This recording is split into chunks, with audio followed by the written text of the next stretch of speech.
Welcome to the Daily Dawg. Today is Friday, November 14th, and it is time to break down the big game between Georgia and Texas on Saturday night in Sanford Stadium. This will be the first time in history Texas has stepped foot between the hedges or come onto the field between the hedges. This will be the 8th all-time game between Georgia and Texas, which is not very many for two storied programs. They haven't played a lot in their history. But this will be the first time that Texas has ever come to Sanford Stadium. Georgia has played in Austin. The two teams have played in Dallas in the Cotton Bowl. They've played in the Sugar Bowl. And trying to think what else. They played in the SEC Championship game in Atlanta. And way back in history, in the one of the early series, Georgia opted to play Texas in Atlanta, or the game was played in Atlanta. I don't remember all the detailed history of that, as opposed to playing in Texas. Georgia did actually, in some of its early days, play some of its bigger games in Atlanta. It was a little easier to get bigger exposure. Even a few games played at Grant Field, if you can believe it, when there was a big national brand like Texas.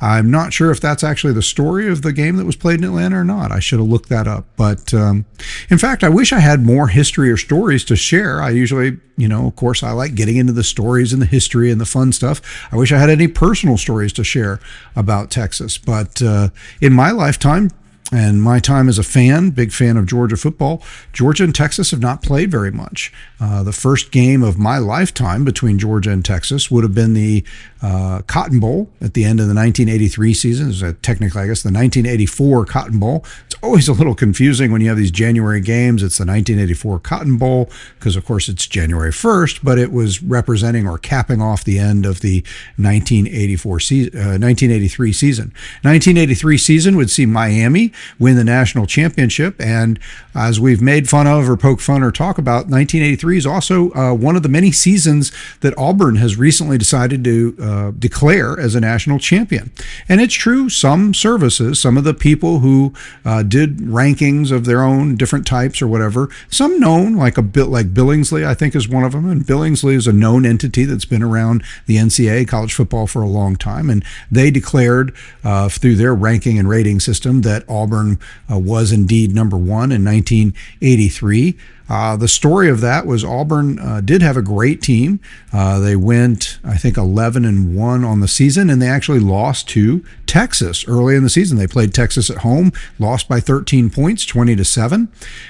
They would lose no other games, including they came to Athens and played an all-timer that they won 13-7 between the hedges. This is Auburn back in 1983. Where the two teams came in ranked number 3 and 4 in the country. But Miami had also had a big season. They were, I guess, 10-1 and they were 5th ranked. So here's where Auburn's gripe is. It comes down to the bowl games, and Miami had the opportunity to play Nebraska. Nebraska had been number 1 and undefeated much of the season. Texas had actually been undefeated and number 2 much of the season. And then you had Auburn had moved back up after its early season loss to Texas to number 3, and that's understandable. They were the first one-loss team, and they were behind Texas, who had beaten them and were undefeated. And then you had Georgia had gone 10-1-1 at that point in the season and had moved up to number 7. So at number 5, I think, was Miami, and I don't remember the rest of it. But long story short, you had some shake-up in the bowl game. Miami beat Nebraska in an all-timer classic of a game. Auburn won the Sugar Bowl, I think, against Michigan in a low-scoring game that set offensive football back for some time, and that was sort of Auburn's MO. If you looked around, most of their games were like the game against Georgia in Athens that season, 13-7, and I think they won 9-7 against Michigan in the Sugar Bowl. And Georgia would go play Texas in the Cotton Bowl, and Georgia would win that game 10-9 to record our program's first ever win against Texas. We had played Texas a few times, but had never won a game until the 1980s, 1984 Cotton Bowl, ending the 1983 season. So, but of course we had a very high ranking. We were 10-1-1. We were 7th coming into that game. Texas was number 2 in that Cotton Bowl. So it was a big deal to come in there and upset them and beat them. It was one of the big moments of the 1980s. A lot of longtime Georgia fans celebrate that moment. And again, this is a little bit before my time. I was certainly around. And like I've told you before, I'm a young fan growing up in Metro Atlanta, becoming a sports fan. I was aware of the Bulldogs' success. Obviously, they'd won the 1980 National Championship, and they had really great seasons in 81, 82, and 83. And so this was one of those seasons. Unfortunately, they did lose to Auburn. They had a tie somewhere else in the season, which I don't remember who that was. So you get to the bowl game, the Cotton Bowl, and Georgia is actually, I said 10-1-1. That's where they finished on the season. They were 9-1-1, I think, going to the bowl game and ranked 7th. And Texas was undefeated in 11-0. Had Texas won that game, it's possible that Miami, would not have been, and probably would not have jumped from number 5 all the way up to number 1. And that would be Miami's first of 5 national championships. So that's kind of some interesting history. Miami would go on to win 3 national championships in the 80s and 2 more in the 90s, and win 5 in a relatively short span of time, 10 or not 10 years, but maybe 15 years or so. I'd have to look that up. But Miami would just bang out national championships and become a dominant program during that time. And this was their first national championship. So Georgia helped facilitate that Miami national championship by beating undefeated Texas, who probably, now again, Texas would have had a hard time jumping up because they were number 2. And so if Miami doesn't beat Nebraska, then, that wouldn't open the door. But again, with Miami down at number 5, Auburn in there at number 3, Texas in there at number 2. There's, I guess, it's just hard to say for sure what the voters would have done, but I guess there's a strong chance that if Texas beats Georgia in the Cotton Bowl, and Miami still ekes out that 1-point epic win against Nebraska, that Texas could have jumped up to number 2.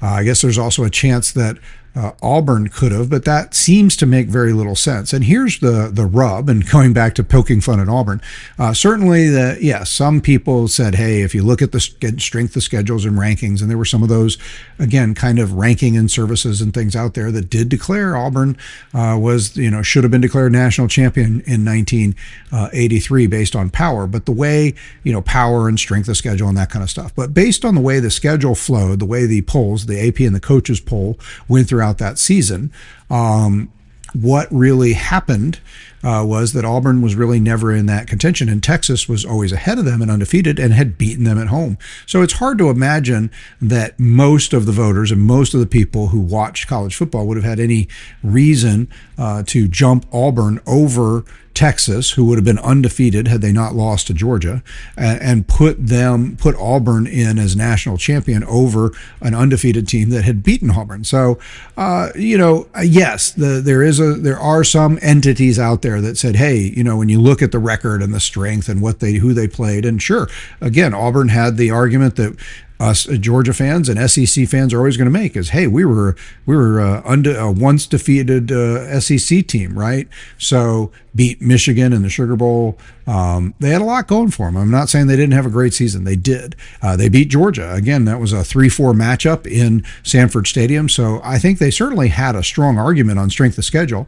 And Texas, one of the reasons they were not number 1 and Nebraska was they were not in the same conference back then. Texas was in the Southwest Conference, and Texas racked up a lot of wins in its history playing in the Southwest Conference. They had like 30-something Southwest Conference championships. But it was well known in that time that the Southwest Conference was not much of a challenge, right? I mean, I'd have to go back and look at exactly who was in that. In fact, wait a minute, I have that queued up somewhere because I was looking at it earlier.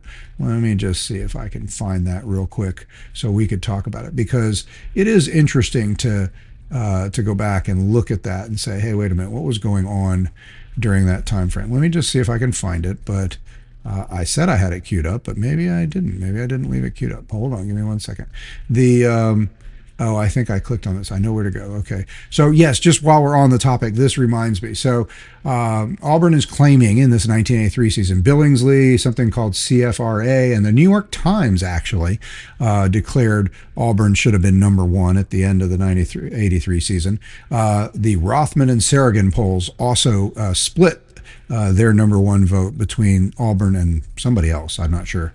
But, okay, so the Southwest Conference in 1983 was Texas and SMU. Of course, you might remember SMU eventually got caught cheating with what today is now just part of football, paying your players and having deals like giving them cars and giving them, having them represent car dealerships and businesses around the state and the area and get money for that. Now that's commonplace. We call that on NIL. Schools can pay directly.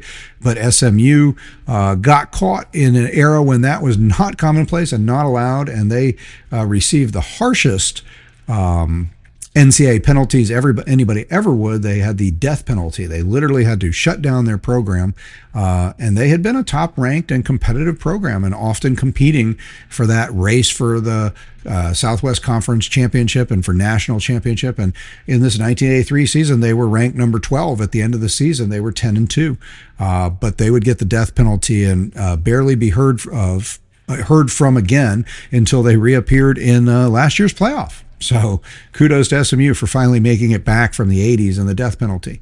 And of course, when we say making it back, we always have the humor of Texas is back, baby.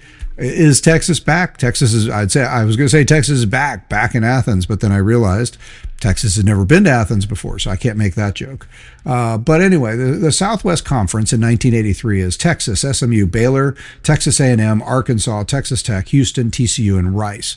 So Arkansas had been, and there were some epic games between Texas and Arkansas in the 60s and 50s, and Arkansas is one of the, if you go back to the 60s especially, Arkansas is one of the great teams of that era, and they've had some national championship credentials, and they had some elite football credentials. But most of that glory time was in the 60s, and that's also the glory time for Texas, largely. So they had some big battles. But by the 80s, Arkansas is just an average team. SMU is challenging Texas a little bit more. And again, and then it's, you know a little bit about A&M since they've been in the conference. It's been widely talked about how A&M has last won a national championship in 1938, I think is what keeps being said. So A&M's had some good seasons, but I think even this season right now, I think is something, it's not a high watermark in the sense that I don't think they've never been ranked third before, but it's definitely, I think this is one of the few times or one of the first times since maybe the 30s. I saw something about this the other day, that they've managed to get to this point in the season and be 9-0. So this is Texas A&M I'm talking about. So Texas A&M is in the Southwest Conference, and obviously A&M and Texas were big, bitter rivals, and Texas and Arkansas were rivals. And again, Baylor, SMU, Texas Tech, Houston. But most of these teams were not very good. So the Southwest point that I was getting to here is that the Southwest Conference in the 1980s is not very respected. It's basically just a vehicle for Texas to march through every year, beat everybody up, and win its conference, and then go out to its bowl game. And so while Texas is certainly respected as one of the blue bloods of college football, a lot of their time spent in the Southwest Conference when Arkansas was not good, being the other main team that was the big rival there, meant that Texas kind of just had a stage all to themselves to just kind of cakewalk through this conference. And so, the SEC of 1983 is much like the SEC of today. Okay, not as many teams. In 1983, your SEC lineup or your standings go like this. You had Auburn was number 3 in the country, and they won the SEC. Georgia came in second in the SEC, having lost to Auburn. They were number 4 in the country to finish the season. These are your final rankings for 1983. Florida finished that season 9-2-1, and they were number 6 in the country. Then you had Tennessee at 9-3, unranked.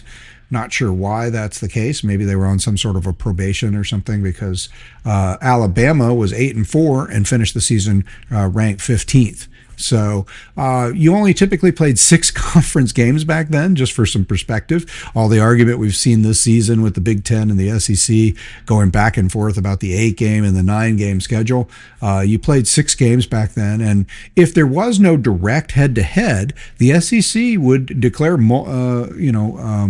because again, look, you had you had Auburn. So you had 1, 2, 3, 4, 5, 6, 7, 8, 9, 10. Yeah, you had 10 teams. So the 10 teams were Auburn, Georgia, Florida, Tennessee, Alabama, Ole Miss, Kentucky, Mississippi State, LSU, and Vanderbilt. And so You only played 6 conference games, so that means there's 4 teams in there you didn't play. So there's a decent chance that maybe 2 teams could even go 6-0 and not play each other at all.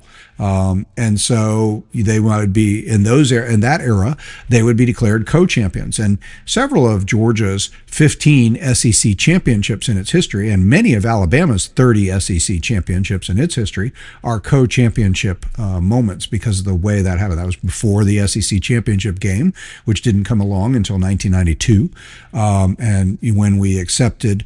That's when we brought. What was it? It was South Carolina and why do I struggle with that? I guess it was South Carolina and Arkansas would be the 2 teams that would come in to the conference then, in 1982. And that would take us to 12 teams. And then we would split into the East and West Division. And then later we would bring on Missouri and Texas A&M. And then, of course, our last expansion most recently, last season, was bringing in Texas and Oklahoma. So a lot of those teams from the western side of the southern United States coming in late into the conference. But the conference at this time, Auburn, Georgia, Florida, Tennessee, Alabama, Ole Miss, Kentucky, Mississippi State, LSU, Vanderbilt. And then you just look at that, and LSU is a team that can be a dominant team and a multi-time national champion. Ole Miss had glory days in the 1950s and claims national championship. Alabama, of course, is Alabama. Tennessee, their history. Florida, at this point in its program history, is often a team that could be good but had yet to claim a national championship or even an SEC championship. They go 9-2-1, 4-2 in the conference here in 1983, and they would win their first conference championship in the next season or two. So anyway, we didn't have, again, I don't have a ton of history on Texas or a lot of personal connection. Like I said, I vaguely remember hearing about this Cotton Bowl and how big a deal it was that Georgia goes to the Cotton Bowl, Texas's home bowl game, basically, because in this era, teams are largely committed to the bowl game that their conference typically goes to when they win the conference. And in 1983, Auburn wins the conference, so they go to the Sugar Bowl. And like I said, they played Michigan that year. Georgia, being an elite team, top 10, number 7 in the country at the end of the regular season, gets the invite to go to the Cotton Bowl, which was very unusual and have not played, and especially back then, the Cotton Bowl a lot of times. But not being the SEC champion, but being a dominant or a top 10 elite team, we were invited to a pretty heady bowl game. The Cotton Bowl was a big deal back then. But Texas had regular tie-ins and was in the Cotton Bowl all the time. So this was like and it plays in Dallas. So this was like a home game for them. And so we go on the road almost into enemy territory here and knock them off 10-9, another low-scoring game, which seemed to be the style of the 1983 season amongst highly ranked teams, except for Miami, of course. And so it's a big deal. We knock them off, and we end up finishing the season 10-1-1 and number 4 in the country. And so you kind of continue this run. We're number 1 in 1980, and you have great teams again in 1981, 82, and 83. This wasn't really it was kind of a near miss. It wasn't really that close to being a championship team the year before, where we lost to Penn State in the Sugar Bowl. We beat Penn State in that game. We're probably national champion. And so we could have had, and this is where I love digging into the history, right? I mean, a lot of people will say, well, and they look at, I heard a guy on the radio today. I heard Kirby Smart's call-in show. I was in the car. So I heard a guy talking about, I think it was after the call-in show. So Kirby does the call-in show, which is no longer call-in that much. They talk to some people there in the audience. They have pre-written questions. They take questions from social media.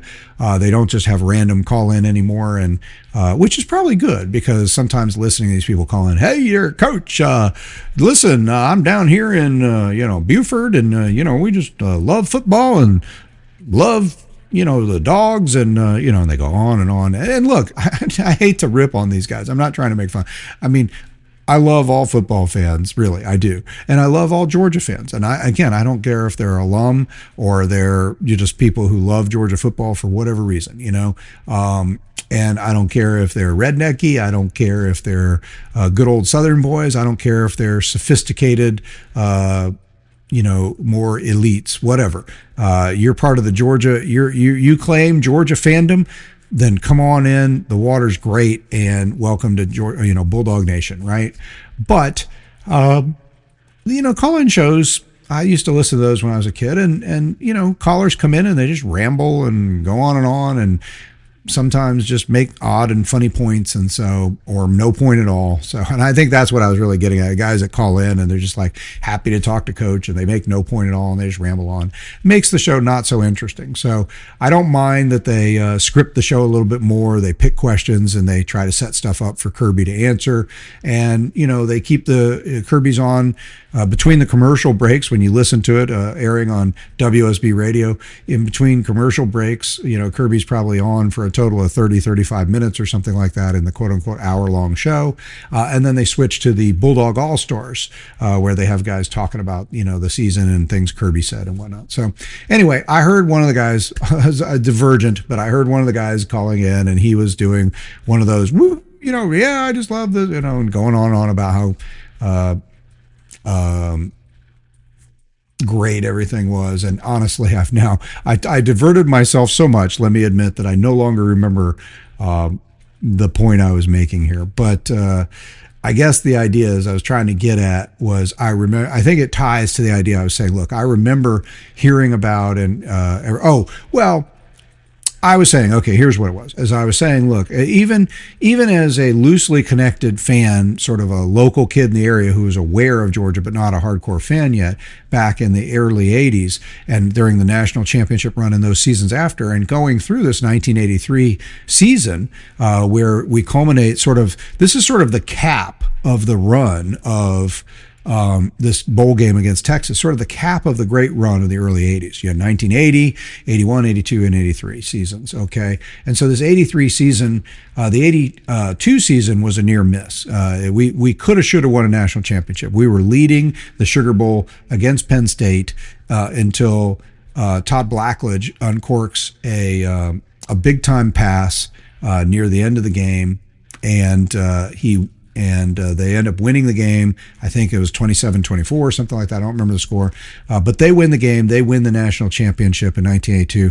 Georgia misses out. And that just would have added to the greatness of our program. Even though I wasn't following it that closely now, as a history fan, as a Georgia fan, a student of history, I look back at that and it's just sort of agonizing. Like it was basically very much equivalent if you were alive or a fan back then. And I've seen the footage and I've kind of read through it, and I've brought this sort of agony into my own life, even though I didn't really embrace it at that time.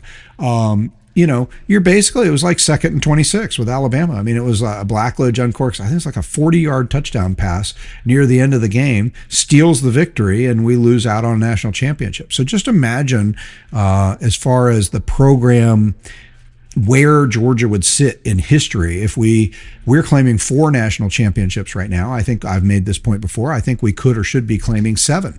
And because I think there are polls and legitimate things in the seasons that we could be. We only claim the 1942 season right now, where some of the polls, while we weren't the AP champion or maybe even the coaches champion at that time, we had a great team, and I think we were 11-1 that year, and several some entities did recognize us as national champion.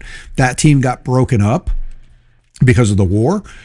Georgia didn't field, I think, a football team one of the years, or they had some junior varsity team guys play, but a lot of the guys who were a part of that team went off and they were involved in the war, and those who survived came back to Georgia, and they played again. 1946, some of the same guys, and they led Georgia to an undefeated season in 1946, and that team gets no credit, but came in 3rd in the polls behind a couple other teams, I forget, Army and Ohio State maybe, or that were both declared, depending on who you looked at, champion.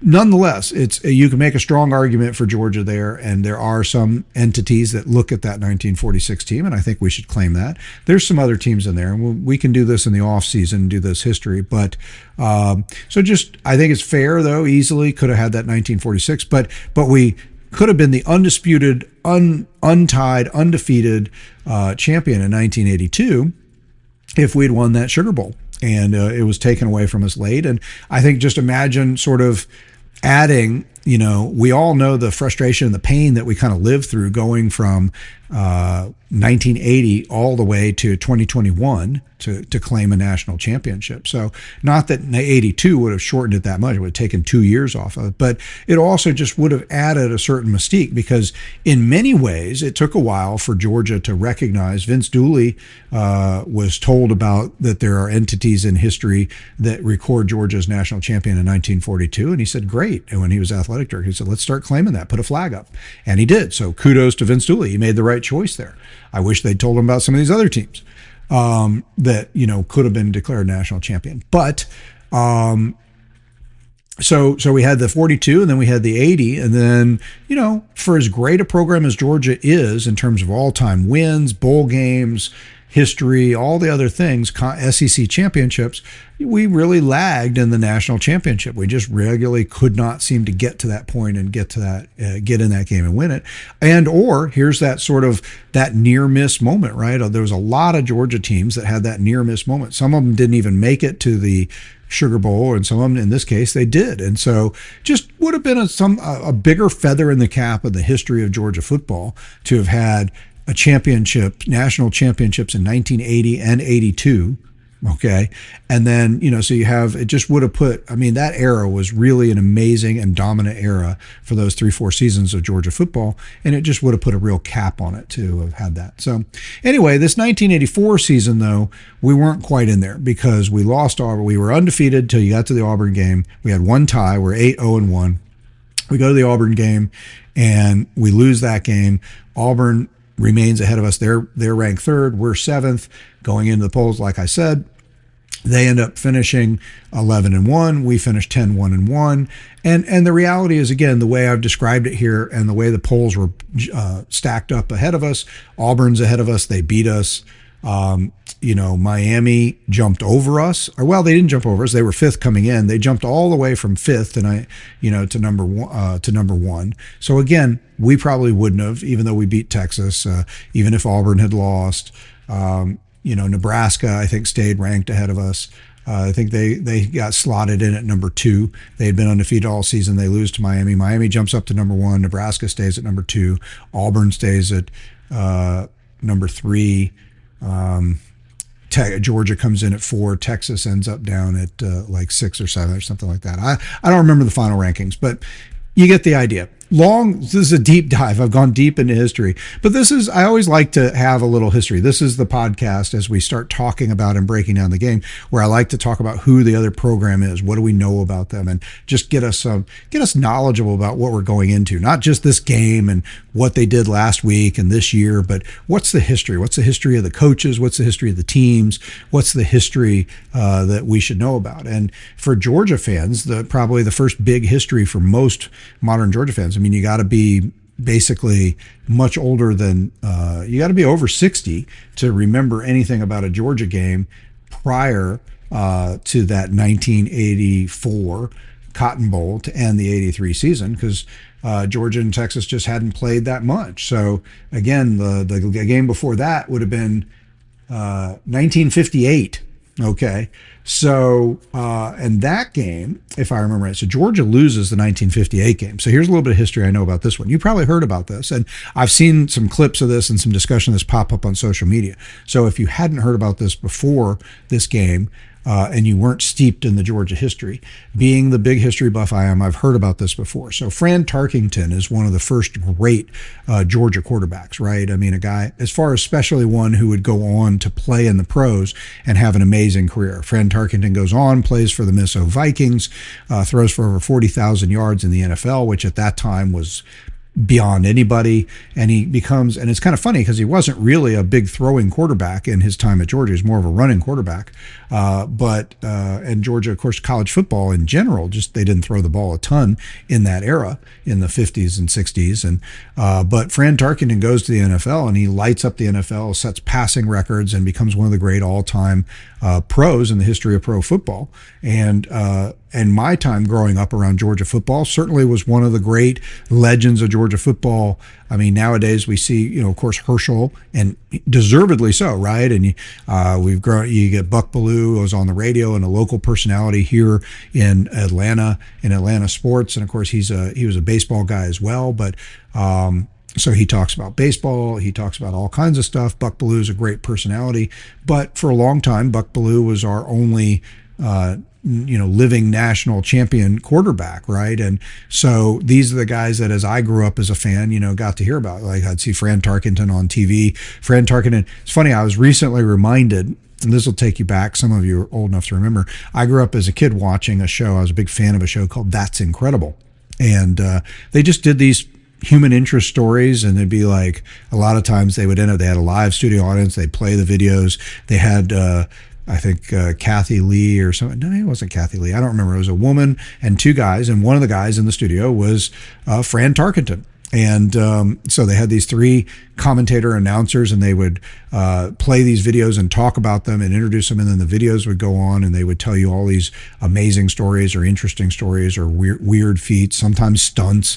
I remember watching a guy jump over a moving car for the first time. They had like a Ferrari come flying under him at like 60, 80, 100 miles an hour, and he's like a ninja kind of guy, and he like times it so he jumps up in the air, and the car's going so fast. And of course, Ferraris and Lamborghinis and all are low to the ground, so that helps, right? So he jumps up in the air and just holds himself in the air long enough for the car to zip underneath him. And I think that guy actually made it on That's Incredible twice when I was a kid, because he did that the first time, and then they were like, they came back and they were like, hey, he decided to up the ante, just one car is not enough. So they had two cars pass underneath him when he jumps by. And probably what was more amazing about that stunt was not so much the guy jumping in the air and while two cars pass underneath him, but for that to work, those two cars had to rip underneath him, basically driving almost bumper to bumper without crashing into each other. So they were as close together as possible when they zipped by underneath him. But so they would show that, and they stump, and then they would always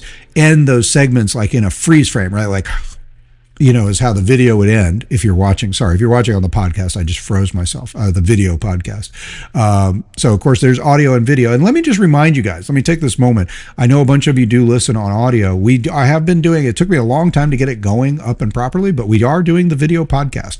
And so the video podcast is available. You can see it on Substack.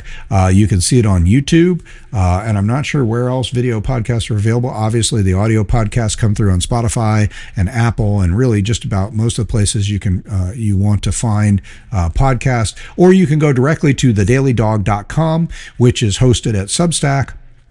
And you can either choose to either listen to the audio or watch the video from there. And I hope you do. I'd love for you guys to come to Substack once in a while, because you can make comments directly on there, and I will respond to those comments. I'll talk about them. And we get some good comments, questions, just commentary, ideas. I will bring them up on the podcast and talk about them. So please take the time. If you want, you can email me. You can find every post on Substack. Every one of these podcasts has a place where you can click a button on the bottom that says leave a comment, send a message directly to me. So you can leave a comment right there on the page for everybody to see. You can send a message directly to me. You can share these posts with other people from there. So there's a lot you can do there. So I hope you go there once in a while, no matter where you get your podcast, whether it's YouTube, Apple, Spotify. Do come, and I hope you enjoy these videos. It took a long while technically to make these videos, but this seems to be, I think it's a little funny, watching myself try to talk to you. I hope you find it personable, and I know this is the way that these have been going, audio podcasts around a while, but people seem to like the video. So I am working more and more. The last video I did have some of the stats and graphics on screen, and I will continue to try to add as much on-screen content as I can, like when I was last describing the college football playoff, what I would do with the rankings, what the rankings were, and what my projected take on the rankings were. And I'm going to do a separate show. I'm going to try and, since the game is 7:30, I will try to have a Saturday show, and I'll try to get that out. Each of the last couple of Saturdays, I've run into some technical snafus where I had the whole thing recorded and ready to go about 7, 8 a.m. so you could have all morning and day. but for some reason I could not get the thing posted last Saturday until it didn't go out till like about an hour before the game. So I'm shocked as many of you listened to it as you did. There was decent stats on that actually, but anyway, that's just a little bit of housekeeping about the podcast. And please come to any place you can to you can do commentary. By the way, I do post. Usually I post the videos on Facebook as well. I usually post some reels on Facebook and Instagram. You can certainly make comments there too as well, and I'll try to share those. I've had some likes and a few things like that. Not much for me to share, but if you actually post some sort of a comment or question, I will bring it up in one of the future podcasts. So you can find us there. You can find us on Instagram. You can find us on Facebook. You can find some of the reels that come out on there. I do put the shorts out on YouTube as well for the video part. You can find the video part on YouTube. You can do audio on YouTube, Spotify, Apple, all these things. So again, there's a little bit of the housekeeping there. But anyway, so back to all of that. I stopped for a second because I was like doing the freeze frame. So again, you're watching the video. I'm like, because that's how they did everything in the 80s. They freeze. So they would, in this show, That's Incredible, they would show these videos, and the one I was just talking about was the one where the Asian fella, he's some sort of a ninja type guy, and he gets on the show and he jumps over moving cars like Ferraris or Lamborghinis that are low slung to the ground. They brought him on once and he jumps over one car. They bring him back later because he jumps over two cars. I do actually remember one of the times that he did it. He actually his one of his feet dangled. He did this. He was barefoot when he did this. It's kind of his whole ninja thing. And one of his heel actually hit the windshield of one of the cars and cracked it. But I guess he was okay. So, which seems kind of amazing. I mean, a car whacks your foot at like 80 miles an hour, but and enough to crack the windshield, but I guess his foot was okay. Anyway, I just remember, and then the whole thing when they get to the end of that is that they would go back to the studio and they would show that they were showing the video there in the studio with the live studio audience that they recorded it in front of, and then they would always stamp the words on the screen, turn sideways like this, because this is how you did it in the 80s. You turned it at an angle, and they would freeze the frame and they go, "That's incredible!" And the whole audience would chant it. So, long-winded story. Why did that even come up? Because Fran Tarkenton was on that show. So, and Fran Tarkenton was the former Georgia football hero, and who went on to be an NFL legend and Hall of Famer, and football commentator. I used to hear him when growing up. He was talking on the TV shows about pro football and some college football, but when I was a kid, mostly about pro football. And so that's what I knew of Fran Tarkenton. He was on That's Incredible. He was a Georgia legend. He was an NFL legend, and he was on TV doing football commentary. So why does Fran Tarkenton matter in this context? Because Fran Tarkenton famously was a young freshman riding, I think just a freshman, and freshmen really didn't play very much back in those days, if at all. Georgia actually used to have a freshman team. The Georgia Tech game used to feature like a Thanksgiving weekend. I feel like the upcoming Friday Georgia Tech game at Mercedes-Benz Stadium is kind of like a throwback to the old Thanksgiving special that used to be the junior varsity, the freshman teams for Georgia Tech played each other as part of a fundraiser for children's health care, what we now think of as children's health care. There used to be Hugh Spalding, the couple different children's hospital anyway that got fused together into children's health care. They've now moved that fundraiser to the baseball game, which takes place at Truist Field between Georgia and Georgia Tech, or at least one of them. Sometimes they typically play the baseball series 3 games during the season. And the third one, play one at each home and away. And then the third one is played at Truist Field, and that's a fundraiser for children's healthcare. So because obviously we don't have freshman teams anymore because freshmen are no longer banned from playing, which they were at one point. And then even when they were not banned, people just didn't do it much. And so you had these JV teams and these freshman teams, so these guys could get some playing experience because they'd come out of high school and then just stand around on the sideline, right? But so I don't remember for sure if Fran Tarkenton was a freshman or just a sophomore. He had not played, but he basically, the story is that Georgia was getting their butt kicked by Texas. They were playing Texas in Austin in 1958, and 58. And Fran Tarkenton had, not really played much at this point, but he he basically just slipped into the game. Like he just kind of was standing there and coach put me in, and there was a change of possessions, and or somebody had to come in and go out, and I think the story is he basically just put his helmet on and ran onto the field. Coach is like, what's he doing in the game? And he actually helped generate some offense. Now Georgia would still lose this game 13-8. But Georgia couldn't even get out of its own goal line until Fran Tarkenton got in the game and got a couple first downs and started making something happen. So these are some stories that are sort of tangentially, that's actually directly a Georgia-Texas story that has some history. He talked about the whole Auburn, the 1983 season and the Cotton Bowl, which, again, if you're a Georgia fan around my age or a little bit older, like I said, you got to be a good bit older than me even to remember the 1958 game. I don't remember it. I've just read about it, and I've seen some clips of Fran Tarkenton playing in that game. It's all. I don't remember it. It's just legend to me. But there are people who are Georgia fans who certainly can remember that. And then before that, there was I said it was 58. There was a game in 57 in Atlanta. So there was sort of a home and away. We played at Austin in 58. They came to Atlanta, and we got beat 26-7. So the first three games against Texas. So getting back to, I guess, Georgia-Texas history. First time we ever played them was in the Orange Bowl in 1949 down in Miami. We get beat 41-28. Then we have a home and away series where we actually played our home version of that in Atlanta in 1958. We went there in 1957, lost 26-7. We lost again in Atlanta, 13-8. And then we don't play them again until that Cotton Bowl that we've already talked about, the 1984 Cotton Bowl. So that's where that goes. And then then you get to the modern era. And so what's the modern era? Well, we played Texas. We talked a little bit about the 2018 team. 2018 team followed up on the 2017 team, which went to the 2018 college football playoff and lost the national championship game on the 2nd and 26 play. The 2018 team goes back to the SEC championship game, loses to Alabama. Alabama goes on to the playoff, and Georgia goes as the top-rated SEC team back to the Sugar Bowl, and we play Texas. And I brought this game up recently as being one of the only games in the Kirby Smart era that I can remember personally. Sorry about that if I hit the mic there a little bit, if you heard that.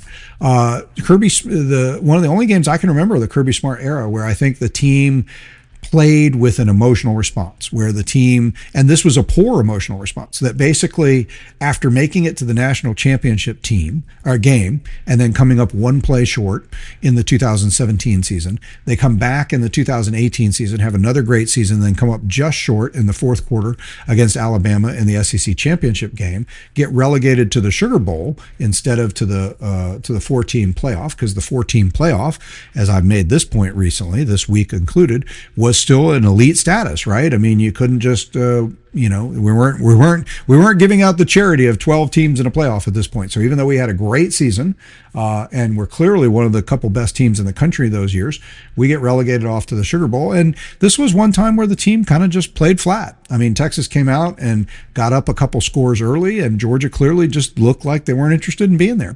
And that's really the only time I think I can say that I've seen that happen since Kirby Smart took over as coach and got things rolling. That the team just, obviously the Sugar Bowl and the letdown of back-to-back seasons of potential championship seasons, just missing out on the national championship the year before, and then just missing out on the SEC champion the next year and getting relegated to the Sugar Bowl just didn't look like the team cared. They rallied after being down a couple scores, and they got it back to a one-score game, and we lost 28-21. And a lot of you probably remember that game. I mean, certainly a lot of Georgia fans that's fairly recent history, and a lot of us are old enough to remember that. Even my kids can probably remember watching that game. But a lot of us probably just sort of forget about that game, honestly, because it's pretty forgettable in Georgia history. I mean, the season, what we all remember is sort of the season coming undone in the SEC championship game, where yet again we led against Alabama, and yet again they somehow pull it out and sort of rip our hearts out of our chest, as Larry Munson would say, and they rip our hearts out of our chest and take the game away from us. That's me doing my Larry Munson impression. I miss Larry. I miss Larry all the time. I love hearing the clips of Larry. I love if you get to when you go to the game, and they have the voiceover of Larry along with the lone after the lone trumpeter starts. Scott Howard is great, and I love that Scott Howard was in the booth with Larry and then picks up the tradition. And I'm just tickled we have somebody as good as Scott Howard who puts his heart and soul into it and brings the passion and the energy into the broadcast. So yay, kudos to Scott Howard. Josh Brock is doing a great job this year taking over for Eric Zier on the color player commentary side of it. And I really appreciate Josh's enthusiasm, and he's doing a great job. And I'm slow to embrace these changes. I like what we had for so much of my lifetime. It was Larry and Scott, and then Scott and Eric Zier. And Zier and I are basically contemporaries. We're both freshmen the same year, so I feel a lot of connection. To Zier, and I'm glad to hear him from time to time when he has time to be a part of the broadcast. But Josh Brock is doing a good job, so congratulations to him. So now we're really wandering all over the place, and we barely talked about the Texas game, which is the point of this broadcast, is to break down, talk about what's going to happen in this game, and get ready for the showdown on Saturday. So, but we're covering our history, right? So what we're getting to the point where we're saying, look, there's been 7 games. This is going to be the 8th game. And so we lost the first 3 back in 1949 Orange Bowl, the home and away in 1957 and 1958. Then we win that historic Cotton Bowl, and that kind of caps off that run in the 1980s. Georgia will continue to be a good team for the rest of the 1980s, including where I just miss out on the Vince Dooley era, right? He retires in 1988. We go 9-3, beat Michigan in the the Gator Bowl, I think, that year. So, and then I come in 1989, and then we go 6-6, and I've talked about that a lot, how the mediocrity starts. So I've been watching all of this, greatness in the 80s, but the peak 80s and peak Georgia 1980s football kind of ends at that 1983 season and winning the Cotton Bowl and finishing number 4 in the country. Georgia would continue to be a top 25 team the rest of the 1980s, but we really don't come that close to being a national champion or SEC champion again during that time. And then, as you know, honestly, we don't win another SEC championship until the 2002 season, and we don't win another national championship until the 2021 season. So, anyway, so that's the 84 Cotton Bowl. And then sadly we lose the only Kirby Smart disinterested team I ever saw play. We lose that Sugar Bowl in 2019 Sugar Bowl at the end of the 2018 season. So we go from 84 to 2019 before we play Texas again. And then we go from 2019 to last year. And it was the first time we played Texas, and first time we played Texas in the regular season since that 1958 game. So we played in Austin 1958. We come back in 2004, and we go to Austin for the first time. And what do? We win, right? Now, that game was on its way to a beatdown, and you know what happened, and you know the controversy with all the throwing the stuff on the field and all that. In the end, Georgia makes a huge statement, comes into Texas, beats Texas. First time we've ever beaten Texas in Austin, obviously. And at this point, this is only the second win ever against Texas. So, and if you've listened to me and you've heard me talk about it, again, this history buff part of me comes in where the strange collision of history and football and Georgia fandom comes together. And I want it all. I want to win on the field today, and I want to win everything we're entitled to in history as well. So one of the things I hate is to see, I like our dominance in history to be reflected. So I hate looking at any series history where we're behind. I made this point before, like Alabama, we are way behind. We are never going to, in my lifetime, I think, catch up to Alabama. They're like 20 games over plus whatever it was. We talked about it back during the Alabama week. So they got a huge lead on us in the all-time series. And LSU still has a lead in the all-time series on Georgia. But every other SEC team, we have a lead or a commanding lead on in the all-time series history. And many other teams, there's very few teams in history of any kind where Georgia has played them, even Notre Dame. Like, we've only played Notre Dame 4 times, but we have a 3-1 record all-time against one of the top 10 programs in the history of college football, Notre Dame, right? We haven't played Ohio State that much, but we beat them in the 1993 Citrus Bowl when Kirk Herbstreit was a quarterback.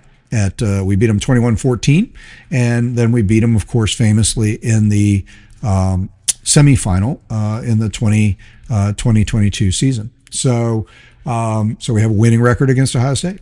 So because again, we haven't played these a lot. So I also am not going to get too hung up on, we have a winning record in a series that's only 2 or 3 or 4 games old. But this Texas series has now grown a lot. Again, we'd only played 4 times from 49 to 1984, and now we're going to play our 4th game since 2019. So all of a sudden, of course, they're in the conference now, so we're going to play them. And look, Texas coming in the conference is a big deal. I think it's a little early to call them a huge rival. We've talked about what is a rival. I'm still reticent to say Alabama. I mean, Alabama is a rival historically for Georgia in the conference and in every way possible. But in my lifetime, and for most Georgia fans, anywhere a little bit older than me to a little bit younger than me, it's hard to think of, as I've said many a time, of Alabama as one of our top rivals. We just don't have that kind of hatred for them that we have had, like for Auburn and Florida and Georgia Tech and even Tennessee, building up a lot of recent history because they were able to beat us 9 times in a row. Now, all of a sudden, Alabama has always kind of owned the series with Georgia that was an old historical SEC rival. Then we didn't play very frequently for a long time. We detailed that Alabama week. But of course, now we played them a bunch of times in the last 10 years, and most of that is postseason. Most of that's SEC championship game and national championship game. So and that's changing our perspective. Definitely, the Alabama game is becoming something of a big time rival for us. But the way the scheduling is going to work out, we're still not playing them every year. So right now, pretty decent chance we'll run into Alabama in the SEC championship game if we make the game. And, I'm sure that a lot of people, both in the SEC and nationally, are probably sick of the Georgia-Alabama SEC championship game. And again, in the history of the conference, that's the conference, right? Who are those 2 best teams in the history of Southeastern Conference football? Alabama and Georgia. So it's sort of fitting that they consistently are meeting each other these days in the game. So, but now Texas is stepping up. Texas, 2nd year in the league. They came in their 1st year in the league, and they make the SEC championship game. And of course, we go there and we beat them. And then we meet them in the SEC championship game and we win again. So 2 wins in a row against Texas. So now the series is 4-3 Texas, and we can even the series historically. So again, that's going to appeal to me. I mean, I want to win the game. Again, I want to win the game on the merits of we're going to play a game. I don't care who we play and what we're doing. I want to win it. So if this was Georgia versus Texas and Tiddlywinks, well, then by gosh, we should win. Whatever Tiddlywinks is, by the way. That example you got used all the time when I was a kid, and I really have no idea what Tiddlywinks is. So there's another thing. If one of you knows what Tiddlywinks is and you want to throw a commentary in on that, I will explain Tiddlywinks once you give me the info. Anyway, back to the game. So we can tie the historic, and this series is finally becoming, again, it's hard to get too excited. Even the Notre Dame, as proud as I am to know that, hey, look, we have a 3-1 record all time against one of the greatest teams in college football history in Notre Dame. I'm proud of that. It's hard to get too excited about a series that's only 4 games and 130 plus years of football. I mean, 4 times but this series, the Texas series, is all of a sudden, again, now we're gonna have doubled the series total play. I mean, it had been played 4 times from 1949 to 1984. And now we're going to have played it 4 times between 2019 and this year. And honestly, this 3rd game, this is basically going to be almost the 3rd game with Texas in the last, in basically almost last calendar year. So that's kind of amazing, right? You play them 4 times in history, and now we're going to play them 3 times in essentially 1 year.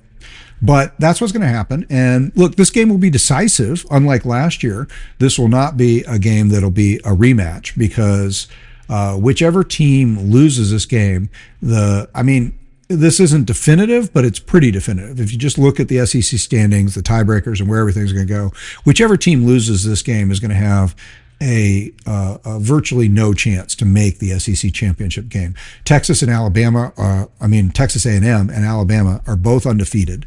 If they both go undefeated, then they're going to be in the championship game no matter what we do. We can win out, and finish 7-1, but we'll be 7-1, and they'll both be undefeated in the conference. And Alabama would have beaten us even if they had taken a loss and it just came down to Alabama, Georgia. They would have to head. So I brought this up earlier in the week and previous podcasts, last couple times, podcasts out. The way Georgia gets into the SEC championship game is we pretty much need. It would be better. It's great if Alabama loses. It'd be great if everybody has one loss. You have 4 teams and 1 loss, and then we'll sort it out. But the more direct route would be that we beat Texas, and then Texas turns around and beats Texas A&M. And if that happens, and if Ole Miss wins out and they beat Florida and Mississippi State to close out their season, and they'll be favored in those games, then Ole Miss would be 7-1 in the conference. We'd be 7-1 in the conference, and Texas A&M would be 7-1 in the conference. And none of us would have played. We would have beaten Ole Miss, but neither Ole Miss or Georgia would have played Texas A&M. And so the tiebreaker you're probably going to end up with is cumulative record of conference opponents, right? So what is the conference record of the 8 teams that we played in the SEC to get to the 7-1 record? And what is the cumulative record of Ole Miss and that? And when you add that up, Georgia will have played Alabama, will have played Ole Miss, and will have played Texas. So Texas A&M is great a season they're having. The teams they played this year in the SEC, I'm not even sure. I think I might have seen they don't even add up to a winning record, a conference record right now. So, and some of that they've been hurt. Like they had the big game. They went to LSU while LSU was still a ranked team. They beat the snot out of them. LSU is, or maybe even LSU wasn't ranked anymore. But either way, they went to LSU, beat the snot out of LSU. LSU then lost to Alabama. So LSU is not contributing to their wins. They did beat Missouri. Missouri is a winning team, but they're not playing as many of the elite teams. Texas A&M, they're not playing us. They're not playing Ole Miss. So they're just not going to end up with A&M is not going to end up with as good a cumulative record amongst their SEC teams as Georgia will. So Georgia would likely be at least one of the 2 teams in that scenario to advance into the SEC championship game. So if Alabama goes undefeated, we end up in the 3-way tie with Ole Miss, Texas A&M, and Georgia. It likely would be Georgia that would move on in that scenario into the SEC championship game yet again against Alabama. So anyway, that's the situation. So and that's the situation coming in the game. While we're there, let's talk about that. I'm not advocating losing, and I know I mentioned this. Let me clear this up too. In the last podcast, I said maybe we're better off being the 5 seed where we are right now, where you get a home playoff game in December against the lowest ranked team to make the playoff, or in this case, it'd be the group of 5 team. There isn't a group of 5 team in the top 12. There isn't a group of 5 team even in the top 20. So you have to go all the way down to USF, which I think is in the bottom of the top 25. And so we would have, if the playoff was today, based on this week's rankings, we would be hosting a home playoff game against USF.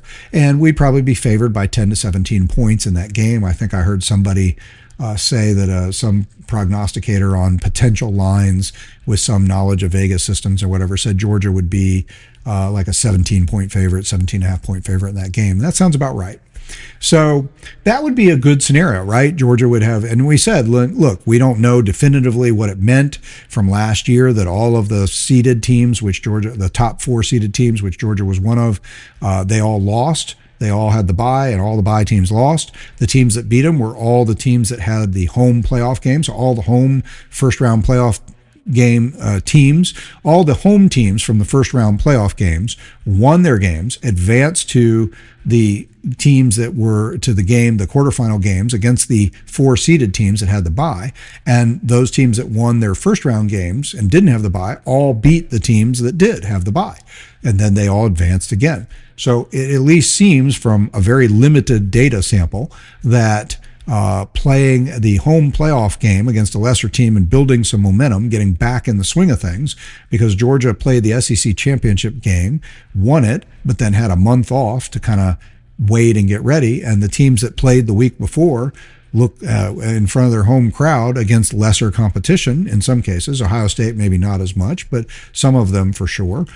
Penn State got to beat SMU at home, so we would have sort of that equivalent this year. We would get to play South Florida at home, and we would feel pretty good about that. And certainly we'd get back in the vein of playing a football game and get the team back after a couple weeks off. And then we would move on against one of those seeded teams. And I think that's a good position. If that's what happens, I'm not going to be upset about it. I just want to be clear. I'm not rooting for that. I will never root for Georgia to not win an SEC championship. Even though I intimated that maybe that's a question we should think about. Mostly I was just kind of getting to the point of saying, look, I'm not going to be disappointed that much. We did win the SEC championship last year. If we don't win it this year, it's going to be because we don't even get into the game, I think. I'm not saying we'll definitely beat Alabama if we get there. I'd actually like to see that. I think this would be a great chance to, again, right that wrong. When we had the last time we had a chance where we played, we lost to Auburn. We were the number one team in the country in 2017, lost to Auburn. And, then came back a couple weeks later and beat them convincingly in the SEC championship game. I'd love to have another crack at Alabama. I'm not saying we definitely beat them. I know we had them, but as I've said over and over again, we had them. We had them at home.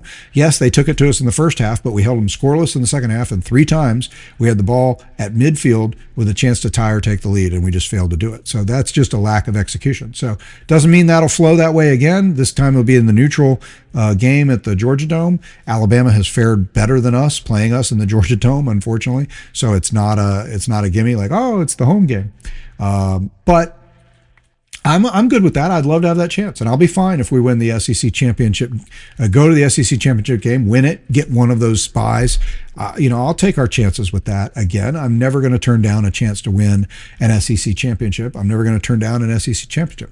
If we don't get there, because we lost that game early in the season, and I think this team has progressed since then I'm not going to lament it that much, because we do have still the opportunity to get in the playoff, and we'd have a very favorable seeding. So here we go. 8th game all time against Texas. It's starting to be enough that the series matters. That's a point I was making. So I'll wrap that point up and say, so this is a big one for me from a history point of view. This is our chance to tie the series. If we lose it, it means it's going to take 2 wins in a row to get a chance to tie it again, because now they'll have 5 wins and we'll have 3. So now we'll have to play Texas 2 more times, win twice in a row, just to get back to tied again. That's the sort of, again, the zero-sum nature of these series and how they work. That was the way the Auburn series was for a long time, where we're back and forth and we were closely tied. I watched in agony a couple times as we just got back to tied when Auburn was leading that series as a younger fan, and then we would lose and we'd fall again 2 games back. It's like, now we got to win 2 in a row. Well, little did I know we'd win like 20 of the next whatever at some point and just take command of the Auburn series. But that's what's happened, and this is a good chance to be doing that with the Texas series. There's no better way to welcome Texas to the conference than to just keep beating them and have one of the traditional best teams, the second best all-time team in SEC football history, needs to continue welcoming Texas to the conference by continually reminding them that you don't just step in to the SEC and think you're going to win it. So Texas has more to lose, because if Texas loses this game, Georgia already is basically a 80-90, showing right now at an 80-90% chance to make the playoff. And even with a loss, I think Georgia's chances will still be in the high 70s or so. I forget what the model is. So, because again, we would have two losses, but we still have a game against a top 25, top 15 Georgia Tech game coming out there. If we win that game, then we would finish the season 10-2. We'd have some nice top 25 wins, and we would clearly be a playoff team. So our chances are still pretty good. Texas already has 2 losses, and they have not fared super well against some of the better teams they played. So if they take a 3rd loss here, doesn't mean they won't make it. Texas would still have a decent opportunity, because they, like us, also have another tough game to play. Georgia and Texas have, of the contenders for the playoff, of teams in the top 10 in the playoff rankings right now, Georgia and Texas have probably the hardest remaining schedules, in that they both have elite ranked teams on their schedule, top 15, a pair of top 15 teams. They have each other, and then they have their end of the season rivalries, in-state rivalries, and those are going to be top 15 matchups. In Texas' case, it's a top 5 matchup. So Texas A&M being ranked number 3 right now. So Texas can play. Look, Texas was just outside. They were 11th in the playoff rankings last week. They're up to 10 now. 10's the safe spot. You need to be at 10 because one conference champion or group of 5 champion. So in this case, the ACC champion and the group of 5 champion, even if they're not ranked in the top 12, are going to leap over the 11th and 12th seeded teams and get the playoff spot. So 10 is the safe spot, and Texas is in the 10th spot right now. So Texas is in the playoff if it started today. And they can lose this game possibly, but beat A&M and maybe still make that playoff. But that's less guaranteed. They would be much better off to win this game. If they lose this game, they have to be the first team to make an at-large with a 3-loss.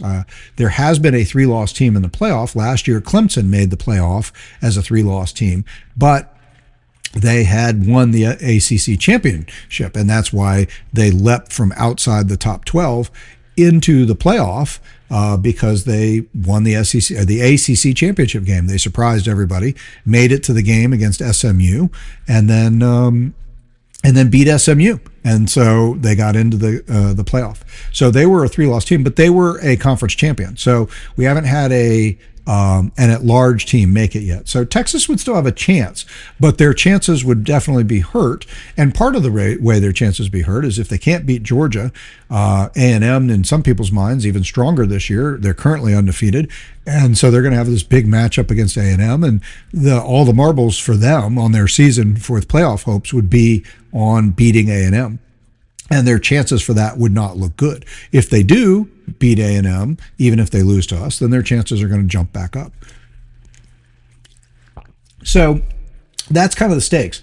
But for us, I don't want to take any steps back. So I'm not saying, we can lose this game and happily make the playoff. I'm not advocating that, just like I'm not advocating not winning the SEC. Certainly want to win this game. And I want to win this game. I don't know if I want to win it more than I want to win them all. I never want to give away any games. I mean, look, we've had our questions about this team all throughout the season, but they do seem to be, I don't want to, again, overmake too much out of the State game, which was one of our most complete, if not our most complete game of the season. You might say the Kentucky game was, but State is probably a better team this year than Kentucky, and playing them on the road seemed to be more of a challenge.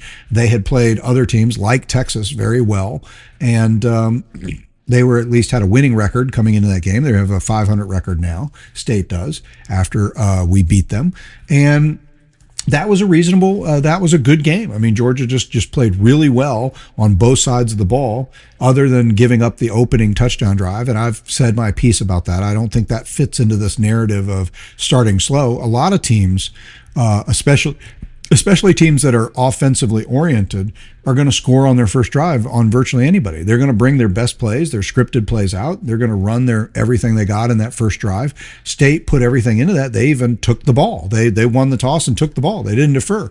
So, they just executed the way their coaches planned, which is why they're, making strides. That's why they're a better team this year. They're coming up, is because their coaches are showing that they can accomplish something on the field. They're like, we have an offensive identity. We're strong offensively. We're going to stick to that identity. They win the coin toss, like give us the ball first. We're going to make our statement on offense.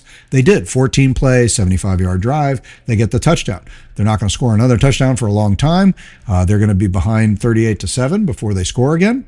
So, but that's how well Georgia executed from there. So I don't think it was a slow start. I think Georgia played well. And I think another indicator of how Georgia's played, I talk about how I'm not a gambler and I don't advocate gambling, but I do think that Vegas is remarkably useful as far as what we see and what we know about what they see and what they know tells us a lot about where these games are going. And they're oddly accurate. Okay.